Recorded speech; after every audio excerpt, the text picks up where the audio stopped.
నేను సూటిగా చెప్పదలుచుకున్న వేదిక మీద నుంచి రెండు రాష్ట్రాల మధ్యలో మంచి వాతావరణం ఉండాలని ఇప్పటి వరకు నేను సాధించిన విజయాన్ని కూడా నేను చెప్పుకోలేదు అధ్యక్ష. సూటిగా చంద్రబాబు నాయుడు గారికి విజ్ఞప్తి చేసిన నేను, రాయలసీమ లిఫ్ట్ ఇరిగేషన్ మీరు ఆపితే మేము ఏదైనా విషయాల మీద చర్చకు వస్తాము, లేకపోతే మీతో చర్చించడానికి అవకాశం లేదు.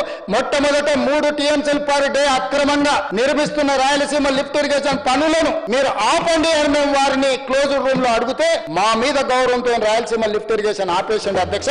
మీరు ఈ రోజు నిజ నిర్ధారణ కమిటీని సభ నుంచి పంపించండి. పూనంనేని సాంబశివరావు గారిని, అక్బరుద్దీన్ ఓవైసీ గారిని, బీజేపీ మహేశ్వర్ రెడ్డిని ఎవరిని కమిటీ చేస్తారో, ఇంక్లూడింగ్ బీఆర్ఎస్ మాజీ సాగునీటి పారుదల శాఖ మంత్రులు ఇద్దరు ఉన్నారు, చంద్రశేఖరరావు, హరీష్ రావు. వాళ్ళిద్దరు నాయకత్వాన్ని ఎవరినో ఒకరిని పెట్టి రాయలసీమ లిఫ్ట్ ఇరిగేషన్ పనులు ఆగినాయా లేదా, ఉత్తమ్ కుమార్ రెడ్డి గారు మంత్రి అయిన తర్వాత కాంగ్రెస్ అధికారంలోకి వచ్చిన తర్వాత ఆగిన వాళ్ళ నిజ నిర్ధారణ కమిటీ పంపించండి అధ్యక్ష.